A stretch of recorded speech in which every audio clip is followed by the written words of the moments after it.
इस हफ्ते अपने महीने का राशन किसी बड़े डिपार्टमेंटल स्टोर से ख़रीदने की बजाय मोहल्ले की छोटी दुकान से ख़रीदिए।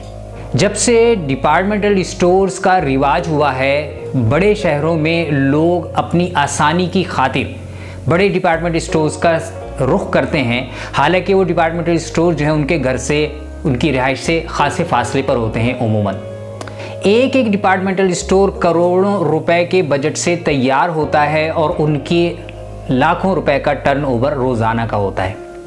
लेकिन इसका दूसरा मनफी पहलू भी शायद आपकी नज़र से कभी महव रहा हो। वो ये, आपकी पहली जिम्मेदारी आपका मोहल्ले का दुकानदार भी है। वो दुकानदार जो बहुत ही छोटे से बजट के साथ अपने घर बार चलाने के लिए दुकान करता है। इसलिए डिपार्टमेंटल स्टोर ज़रूर जाइए, क्योंकि वहाँ पर बहुत सी ऐसी चीज़ें मिल जाती हैं जो आपको दूसरी दुकानों पर नहीं मिलती, और वो भी एक छत तले।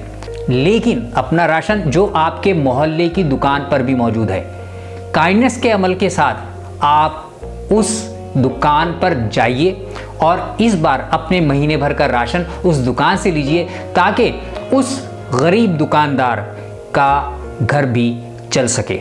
अगर आपने और आप जैसे दूसरे लोगों ने अपने मोहल्ले के दुकानदारों को यूं ही छोड़ दिया, तो उनके पास ना इतना पैसा है, ना इतने वसाइल कि वो इतने बड़े डिपार्टमेंट स्टोर कायम कर सकें। इसलिए अपने मोहल्ले के दुकानदार के मामले में आप पर दो जिम्मेदारियां आयद होती हैं, एक इंसानी भी और दूसरे मोहल्लेदारी की भी।